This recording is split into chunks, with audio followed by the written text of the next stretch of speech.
Off top, lobsters pee out of their face. Play the music. This is the Domonique Foxworth Show.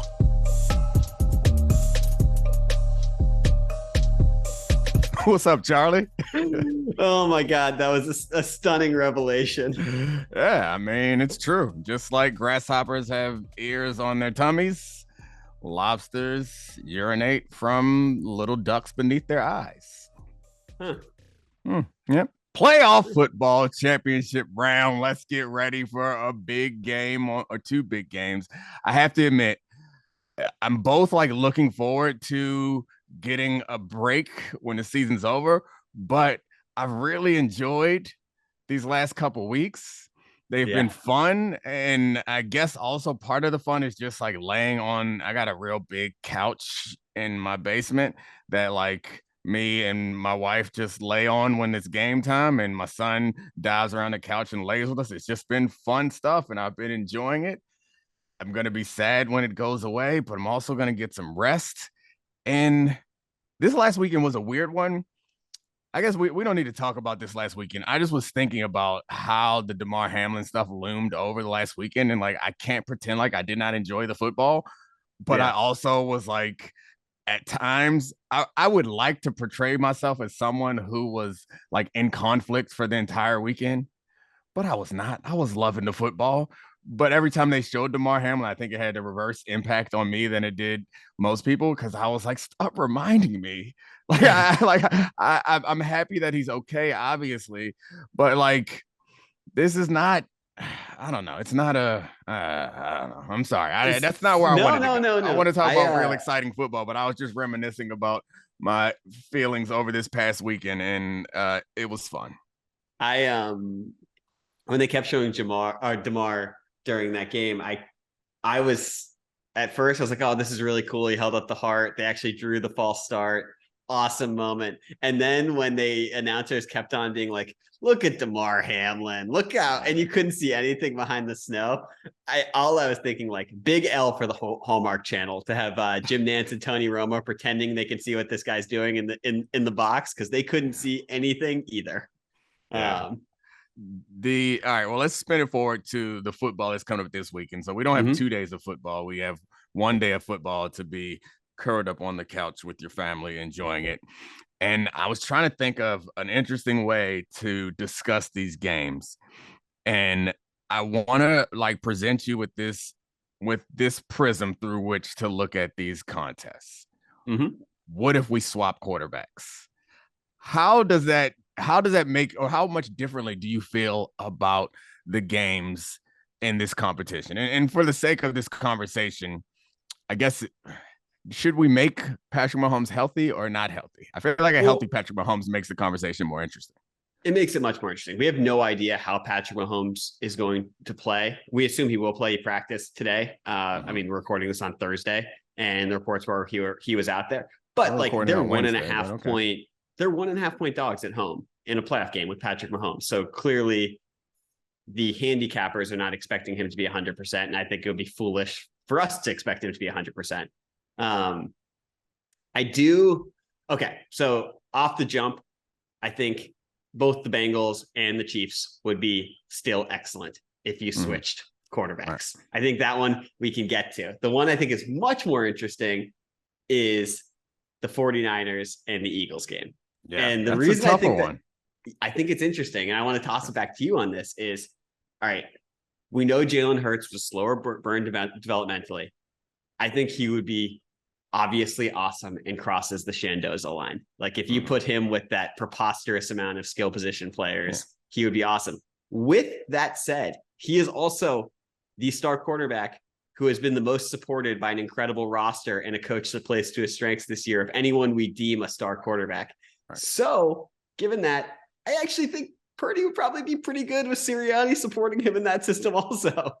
See, I don't think so. So I think, I'm not going out on a limb. I think Hurts with Shanahan is magical. God tier. Yeah, and I think that's like, it's what Shanahan, I assume, was imagining some version of when he got Trey Lance, is adding the athletic quarterback to this situation. The weapons are great. They don't have the same type of downfield threats, I think the 49ers don't, as the Eagles at the receiver position, but I'm not sure that that matters. I do think that it matters that Brock Purdy is not the running threat.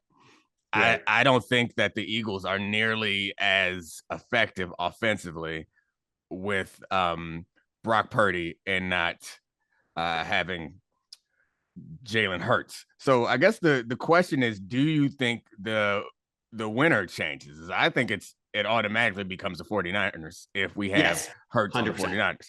Even 100%. though I think the offensive line matters. That's what we talk a lot about, the weapons around Jalen Hurts, but one of the best, I guess you can use the word weapons or supports that he's received is a great offensive line that's impressive run blocking and has 2 tackles that you can have rush ends on both sides and they could still feel comfortable holding up against those guys. I think that matters. And also I think the defense is probably the defense is left in the playoffs. Yeah. The 49ers are more fun to watch, I think, because the way Fred Warner runs around the field and makes everything look ridiculous. But the difference where the Eagles are much stronger is at cornerback. I went back and watched the all the plays that Darius Slay had against Justin Jefferson. And I don't think we celebrated that nearly enough because I don't think Justin Jefferson at that point, that was early in the season. That was like week 3 or 4, right? Justin Jefferson cooked him. Yeah. No, Justin Jefferson didn't cook him. Oh, sorry. Slay shut him down. And I think Justin hadn't had, I mean, we knew how good he was, but now, because I remember responding to Jair Alexander having a good game against Justin Jefferson like it was an impossible I was thinking about feat. the second one of those matchups. Right. Where Jefferson came back and played well. Yeah. Was an impossible feat. And he had help at times, and it still was an impressive feat. I'm not knocking it, but we didn't talk about, and I guess also going into that game, we had bigger questions. It was like Jalen Hurts. This is his first like legitimate matchup. We had bigger questions about that. So that was a conversation afterward. But Darius Slay had 2 interceptions, I think, in that game. And I think Jefferson caught like 2 passes on him and they were for like 5 yards apiece. He caught other passes against other people. But anyway, that is just bringing up the point that the cornerbacks there, Bradbury and Slay, are a valuable asset that I think sometimes get overlooked when we talk about how many sacks they get and we talk about how dynamic that offense is, how good that offensive line is. We talk about a whole bunch of things, but we don't talk about the fact that they have 2 corners that they should be, even though they don't do a ton of man, they should be comfortable, and it allows them to be flexible as hell with those guys locked up against anyone. Well, the other thing too is, remember we were like, wow, the Eagles defense sucks against the run. And then Howie Roseman was just like, nah, we're going to fix that midseason. We'll be all right. We'll sign these old guys who can do it in spurts. And then when it comes playoff time, we'll have depth and a lot of like elite talent for short spurts. Like, they're really complete and scary on defense. I think they're going to win. And like the quarterback swap conversation, I think is pretty obvious for them. Yeah, it's pretty obvious with them. It's less useful than I hope it'll be with the other team. But I don't know. The 49ers could make me look stupid, but I do think the Eagles are just better. Yeah. Like, I think they're more talented and they're just better. So I was actually going to ask you, because I'm really not sure, because we haven't seen Jalen Hurts as the starter be challenged since like the Chicago game. It's been like almost all season, and that's really strange. So we have less of these high leverage moments. But the extras I wanted to go through with you is because like it's kind of fun imagining we could be Kyle Shanahan and how you're going to scheme this up.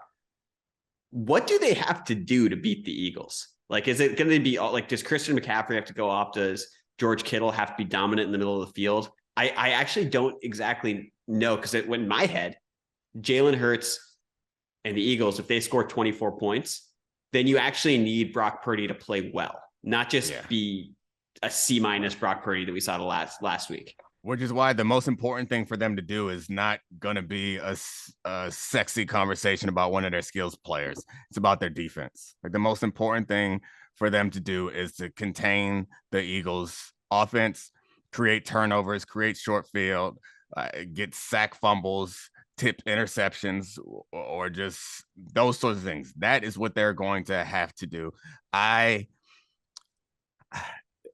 They offensively, like you would think that they could feel good about different matchups, but there really isn't like a dominant matchup. Even though they have all these weapons, like I'm thinking through, I guess it's attacking the linebackers is potentially a good matchup. But like the Eagles get in nickel, they have good safeties, they have a great nickel. Like if Kittle is your recipe, then I think that it's running the ball with Kittle because they'll go small to try to defend him. But like I don't see them. It's going to require a great scheme because I don't see them with like decided advantages offensively. Like I'm not concerned about Darius Slay and man coverage against Deebo Samuel. I'm not concerned about Bradbury or Slay and man coverage against Ayuk. Like that doesn't concern me as an Eagles onlooker. But scheming up big running plays and potentially building the play action off of that and creating plays here or there. I find it hard to imagine a scenario where they can just drive the ball at will against the Eagles. They didn't do it against the Cowboys, honestly. So, and I find it a little bit more, which I guess when you look at the other side, it's hard to say that it's going to be easier for the Eagles offensively against that 49ers defense because the 49ers defense is great, but I think it will be easier. Well, here's the thing that's interesting about the other side is like, we know how Nick Sirianni wants to establish the run and use his offense, but like what we saw 2 weeks ago with the DK game against the 49ers, is this going to be a game where they give AJ Brown like 15 targets, like 10 of them with the really deep depth of target? Like, are we going to see that unleash Jalen Hurts in that game? Because that's actually exciting because that's a new type of Eagles offense. Right. I mean, I don't see why not. I think the secondary with the 49ers is aggressive. They're going to be aggressive in part because everyone's scheme is to get rid of it quickly against that pass rush. So they're going to be aggressive, which opens them up to deep shots, particularly when you have an offensive line. Like they don't even have to necessarily do some weird max protect situation. They can run normal stuff because not that Armstead and Bosa and those guys can't get past them, but they're gonna have a hard time. Like they will be able to hold up, I think, more times than not in ways that most offensive lines cannot. Jordan Mailata is, I guess I don't want to say as good as Lane Johnson, but he's playing the more difficult position, the left tackle, and he's a freakish athlete that looks like a basketball, but like he's lean. It's a stretch to say he looks like a basketball player, but he's lean and athletic, and I don't think that I don't think that they are thinking like, hey, I guess we got to keep a tight end to help these guys out. Like they'll be comfortable in that situation. So I've been grinning this entire conversation. First of all, pat ourselves on the back because we just talked about defenses and offensive lines being the key to this game and didn't take the bait of the quarterbacks. But for us, I'm ready to eat the trash. There's a quote that I got when you said you wanted to do a QB swap conversation. I got so excited because this quote's been floating around since yesterday evening. Did you hear what Peter King said about a potential QB swap? It connects to Brock Purdy, so it's gonna derail us, but I don't care. Okay, this is a direct quote. If I were starting a franchise right now, I'd rather have Brock Purdy be my quarterback than Dak Prescott. That sounds insane to say, but that's how I feel. Peter King said this? Yes. Yeah, it's not going to derail us. It won't. I refuse to allow it to derail us. It's his argument. I assume that he didn't flesh out an argument where he's like Brock Purdy owns as many playoff wins as Dak Prescott. Another quote. That's not from me. That's from him. Who? That makes me want to throw up. So, I mean, the argument there that is reasonable is like for the 7th round price, maybe. Yeah. That's the only argument there that's reasonable. Straight up, I don't want Purdy because I implicit in that is Shanahan shade, right? Yeah. Because like most of us expect, or most of us believe that Purdy is at least some percentage of the credit, significant percentage of the credit for the success and the wins that he had goes to that defense and goes to Shanahan and those weapons. The same cannot be said for Dak Prescott. But I can't be derailed by this because it's so absurd that it's not worth having a conversation over. It's like I'm glad I got to see your reaction because that was worth all of it. Sorry, I've been holding that in.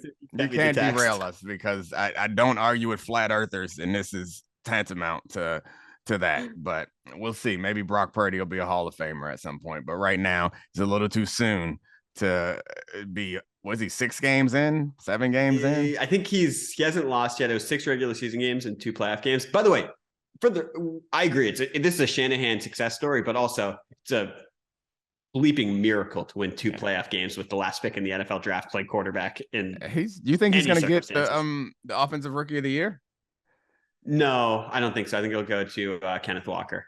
Yeah, just because he was pretty awesome all year long. I agree, but I mean, what Purdy is, I think there's a reasonable argument to be made with the success that Purdy's had in a shorter period of time is more impressive. Yeah. I think there's an argument to be made there. I like the idea of giving it to Kenneth Walker because quarterbacks get everything, but Brock Purdy. Yeah. I wouldn't be mad if somebody voted for Brock Purdy for that award. No, it'd be pretty cool. I do have, before we move to the other game, because we deserve to give that one a ton of love too. I do have a question for you about the Purdy Trey Lance situation. Who do you think has more trade value this offseason? That's a tough question. I have to assume that it's Trey Lance. Right. I don't know that he has a ton of trade value, but I think he has more than Brock Purdy probably because the ceiling is higher on Trey Lance, I would think, than Brock Purdy. I was trying to think about it, and I was like, if I was running a team and I could get Trey Lance for a 3rd round pick, I'd be like, that's the type of dart throw I'd want to do because he's like freak athlete, incredible talent, still super young. But then on the other side, I would be shitting my pants if I had to trade a 3rd round pick for Brock Purdy, even though he's, a win away from the Super Bowl and has played as close to lights out football as a rookie quarterback can play in the postseason, despite a C- game last week, just because I would have no idea how much is him. And it's so hard to say that without sounding like you're just shading Purdy, but it's a weirdly talented team. Yeah. I mean, I think the question is how much can he grow? Because I think it's fairly easy to watch the games and figure out how much a result of the success of scheme and other players around him. Mm-hmm. But I think that's probably fair to say of a lot of young quarterbacks who have success is they have success early on because of things around them. Can he build on this and can he grow from this would be the question. And he doesn't have tools that get people excited, which I think is probably the reason why Trey Lance might be a more attractive option. All right, so the other game, quarterback swap. What do you think happens?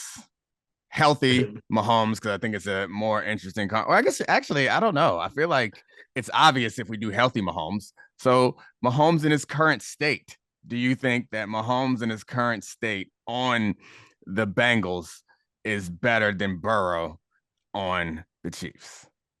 No. I mean, I think Burrow has established himself as being so good that Mahomes on one leg is not better than Joe Burrow. And maybe I'll look like an idiot. That's not that's not the question. I'm not saying I mean, better. I just think with Travis Kelce and those guys, he'd still be awesome.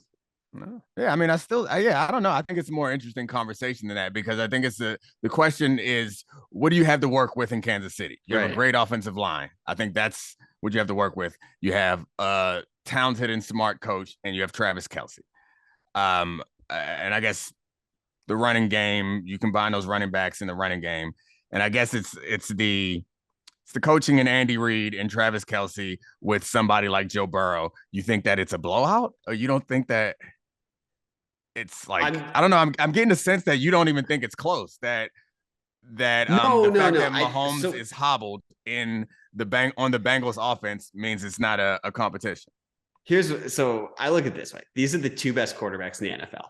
And Mahomes is the most talented quarterback we've ever seen. He's probably played at the highest singular level we've ever seen a quarterback play, other than maybe Brady in the 2-minute drill offense. Oh, yeah. Mahomes is they're whatever you want to do.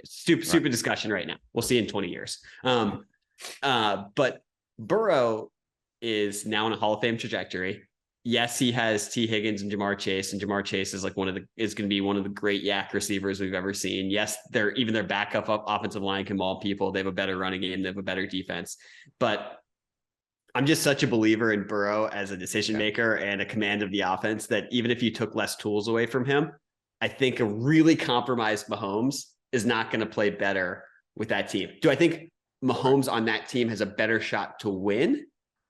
Yes, than he does now. But I don't think I still think Burrow would play better given the restrictions on Mahomes. So it seems like you're pretty sure that the Bengals are going to win this weekend. Yeah, I kind of do. I think unless Andy Reid does something like crazy, unless this is like the Kadarius Toney game where, Mahomes gonna have to get the ball out of his hands quickly. It sounds crazy that the Bengals are going to dare him to throw deep, but like, if he can't plant off his right foot, it seems like they're going to do stuff like that and try and take away Kelsey in the middle of the field. I mean, would you be shocked if they ended up winning by a touchdown or slightly more? The Bengals? Yeah. No, I definitely wouldn't be shocked if they do. I mean, we all know the history. They've beaten them 3 times in a row with healthy Mahomes. So yes, this is a tougher situation. I think we used last week as proof that their offensive line with all its injuries is still really good. I'm not sure that's fair. So we're not talking about the Bengals offensive line issues anymore because they did have a great display last week, offensive and defensive line. They won up front. However, if they're not playing in a snowstorm, that might change the pass rush. And if they don't have the ability to and if their defense isn't playing nearly as well as they played again in a snowstorm, then they might have to do some straight drop back. I think that's something we just kind of put a check mark. Can their offensive line hold up? It did last week in a game that they controlled from the finish. I mean, they controlled start to finish and was in a snowstorm. And now Chris Jones is a monster. Yes. And so I think that is the Chiefs defense is going to have to step up. This is a week where they're going to need to do more. And particularly that defensive line, that front is going to have to destroy the Bengals front. Otherwise, I do think that a hobbled Patrick Mahomes is going to be tough to overcome. I'm just imagining in Arrowhead them putting a video of Chiefsaholic from his prison cell to pump up the crowd and get a false start from the Bengals. I forgot about that story. Oh man, Chiefsaholic. So I got to ask you, because this is another thing, defensive back thing, as we move from this. I don't think Eli Apple is cool. Am I wrong for that? Is he cool? I don't know. I appreciate what he's doing, but I don't know that I think he's cool. The reason why I appreciate it is Eli Apple's been, and I don't have to tell you this or probably anyone else who's watching this, it's Eli Apple's been the butt of jokes for a long time since he was in New York, the Giants at the media capital, not playing well on a team that frankly wasn't very good. People been picking on him. And then last year, people are picking on him all the time. He's not likable by fans for whatever reason. I don't have an issue with him. So I kind of enjoy and appreciate him getting a chance to dunk on people. And particularly after last year, that pivotal touchdown was scored on him. Yeah. And people jumped on him and piled on him. And you're smiling and you're grinning, but this is my cornerback empathy, I think. No, I'm not laughing at you. I'm just No, I know you're not laughing at me, but I'm just saying you're grinning at the idea that Eli Apple is well, I don't know what you're smiling at. I'm just saying the point is it has to feel really, really terrible most of the time to be Eli Apple and be people are looking he's not a terrible corner. He's good. And people are looking for, they were going to bench him earlier this year. Yeah. Well, they couldn't, and he's playing well. I guess my point is Eli Apple has, at least in recent years, they've had a successful run and he's been a part of that. Yeah. And no matter what, people are always looking to shit on him and it sucks. So I appreciate that he gets a chance to go and fire back at fans, at opponents, whatever. Do your thing, Eli. The thing that I was laughing about is like Eli Apple's one of those examples of the unbridled confidence that separates professional athletes and defensive backs from normal people, because that defense is sort of good in spite of him, in my opinion. And like he played well last week. But like, okay, you're on like Pee Wee baseball teams and football teams, and you see your team win in spite of you, and you're like, thank God. You don't then walk across and be like, I did that. I did that. Also, at these Pee Wee games, no one's yelling at you and calling you names and blaming you for everything. Like I don't know why people are bothered by Eli taking a victory lap every now and then, because everyone loves to send him on a loser lap. So yeah, I'm good with Eli doing this thing. I wouldn't do it. I didn't do it when I played. It just wasn't like my style. But I also didn't like get. I never played for the New York Giants, and I didn't get as much like vitriol even when I played poorly as Eli Apple got. So like, good for him. Do your thing. But you brought up the word cool, and are we underappreciating how cool Jalen Hurts is? Like, I feel like we do a lot of Joe Burrow super cool, which he is, but Jalen Hurts is like just as probably actually handsomer and cooler than Joe Burrow. Well, maybe not cooler than Joe Burrow, but on the same plane of cool as Joe Burrow, and we don't talk about it nearly as much. I don't think he wants us to think he's as cool as Joe Burrow. Yeah, because he does. He's coach's son, lunch pail, do everything right, outwork everybody, which like tends not to be cool. And I kind of just think that like he would rather be completely anonymous. Maybe not. No. I mean, obviously, no. He gritties in the end zone. Like he's. You remember that Mariucci pre-draft interview when he was talking about how he gets freaky in the open field? Like you're wrong about that. He went to the Super Bowl. Yeah, maybe I just thinking him like, I remember the pre-draft Nick Saban talk when he was like, no player has ever thought about the game of football in a more similar way to me than Jalen Hurts. And I pointed that, I was like, this guy's going to be really good. I love this. But then I also was like, this guy's going to say nothing to us for the next decade. Yeah, like, we're not going to hear him say anything interesting. Joe Burrow, that's fair, loves he loves like the sepia filter, smoking a cigar with his hair slicked back, wearing like a ridiculous outfit. Yeah, and like he weighs in on everything and social issues and everything. Yeah, I'm sorry, Joe Burrow, you're still the coolest, but I demand that Jalen Hurts at least gets mentioned as a runner-up. And Purdy's not cool. Mahomes is incredible, but also doesn't come off as like cool. Mahomes gets killed by the voice and his brother. Yeah. Those are the two things that just sap his cool. Yeah, I guess. But his play is so freaking cool, though. Oh my God. It's like addicting to watch Patrick Mahomes play. Like, I'm actually like, I was wondering this, are you somewhat excited to see what he's going to look like throwing the ball on one leg? Because we might see some like all-time crazy shit. Because the last time when he had turf toe and he was having like diving throws that he threw 45 yards down the field off McCole Hardman's face mask, that was like some of the most absurd risk-taking we've seen from Mahomes. I'm excited about Mahomes in the playoffs, no matter what condition he's in. Though I wish he was healthy. I think we all do, because, well, all of us outside of Cincinnati, because he's fun to watch. But I think this is going to be a unique Mahomes experience. But again, I think that game is about the defense. All right. Is there any other news we want to cover before we go on? We got bets this week, or are we taking a week off? There's I don't have bets, but I have a question for you. And it's about Super Bowl MVP odds. We can do that now and then move on to a topic that I wanted to ask you about. All right. I don't like when you want to ask me things, because it's like it's always something. No. It's one of the things we talked about. Okay. All right. It's one of the things we talked about with like the reaction to the Cowboys reaction, because I want to get there, because I'm sure we're fed the same algorithm of football Twitter. So I think we should get there. So Super Bowl MVP odds: Mahomes 325, Jalen Hurts 350, Joe Burrow 350, Brock Purdy 650, Christian McCaffrey 1400. I would like to make a proclamation that I think the only bet that's worthwhile there is Christian McCaffrey.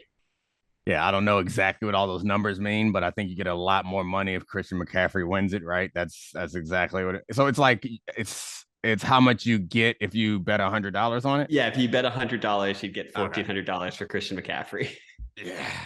That's I like that bet. I mean, why can't you just you can just bet them all, right? And well, there are 5 of them, so unless McCaffrey or Brock Purdy hit, we would lose. But okay. You could bet them all. You could definitely hedge. You could definitely hedge before the game and bet both of them. But this is also before the conference championship. So yeah, so you get a little. That's what I was thinking. Before the conference championship, you get a little bump. But anyway, all right. I mean, I like that as a bet.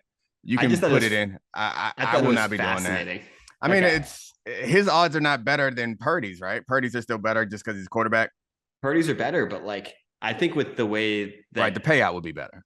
Well, I also just think the way that people are viewing Purdy in the offense after the last couple of weeks, where like I would be, and like McCaffrey looks like he shot out of a cannon on these runs, and they haven't lost with Brock Purdy. They also haven't lost with Christian McCaffrey. I could totally see him winning the MVP of that game. The problem with that is we don't know whose game it's going to be, because I think it's probably if there was a bet for not Purdy, like I would like that bet better, because it could be Debo, it could be Kittle. But I think there's a not Purdy bet that should have good odds because quarterbacks win so often.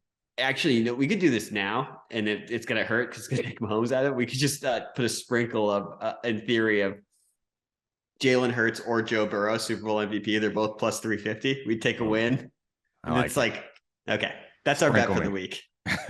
All right. So what's the question? I know I trolled you a little bit with the Peter King quote earlier. Does anyone, are you at the point where you think the Dak Prescott debate is like the stupidest thing of all time? Of course. It's the most boring thing ever. Cause like, I think it's become so microscopic of what we're even debating with Dak Prescott. Yeah. It's now you have to give like the boilerplate language. Dak Prescott's a very good quarterback, but is he the 6th best quarterback ahead of Aaron Rodgers now? Or is he the 8th best quarterback between Rodgers and Matthew Stafford and like a healthy Matthew Stafford? Like, it's so meaningless and it's so bizarre that it's become this polarizing. It drives me crazy. And like today I had to do the force multiplier question where it's like, he's not the type of guy that can lift up a bad team. It's like they lost a game on a short week to a more talented team. He played poorly, very poorly. He deserves criticism. But to then like question whether you can win a championship with him just is like such a stretch. And you're right. They're like minute arguments and like obscure, meaningless rankings and titles. Like you can't, no quarterback, you can't like put any quarterback on a bad team and win a Super Bowl. Like, yeah, you're going to need some talent around you.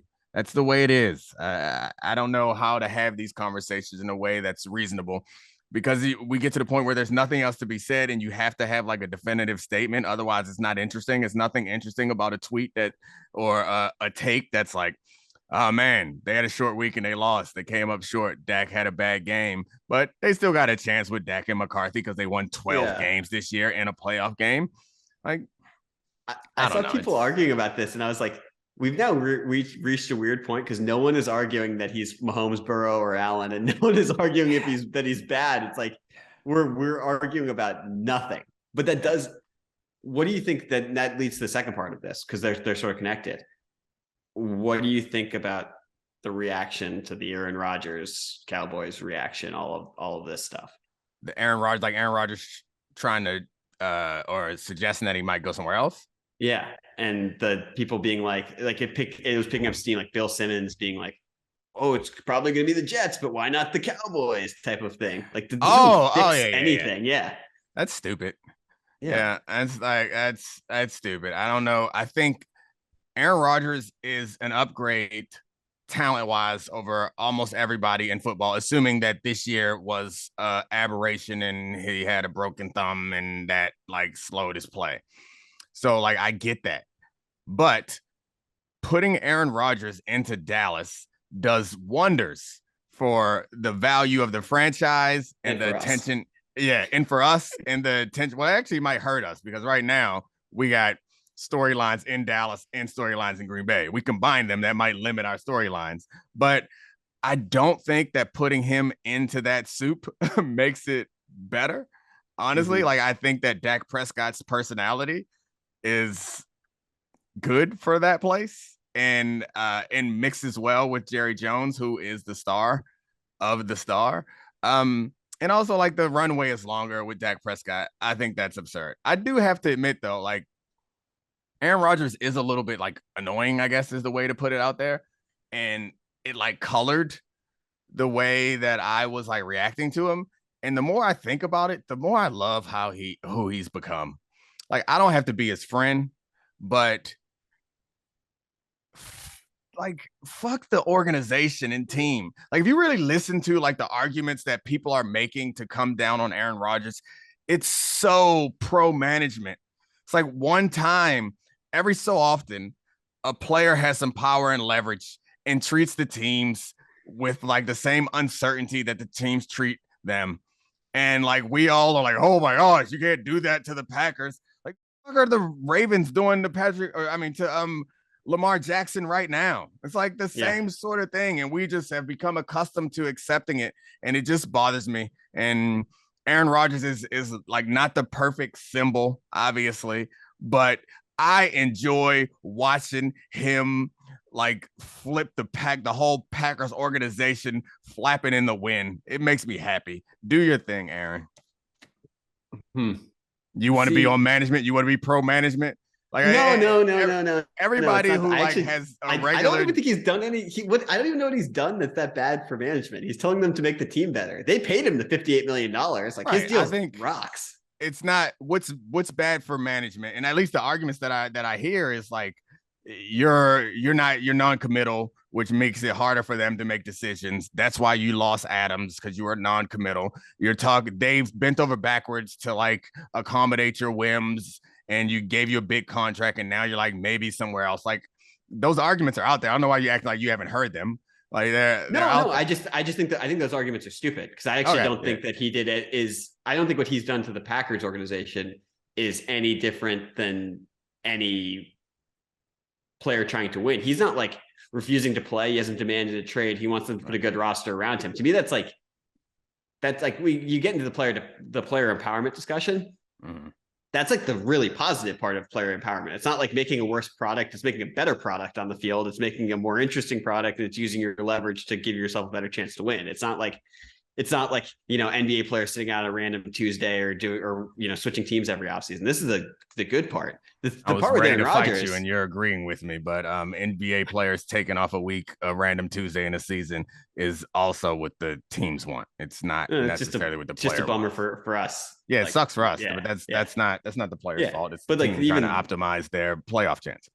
But even the Rodgers stuff, like, good for the fans. Like, if I'm a Green Bay fan, like, yeah, sweet. Make him try and trade a pick for a Cooper Kupp or DeAndre Hopkins. Like, awesome. They'll look great in a Packers uniform. The thing that Rodgers loses me is when he claims that us in the media are like, it's because these games have been sponsored by Pfizer of why we criticize him. And he just hops there from being like, yeah, I was peacefully whale watching when all of this stuff like came after me. That's the stuff where I'm just like, yeah, dude, that is annoying. Like, turn off your lizard brain.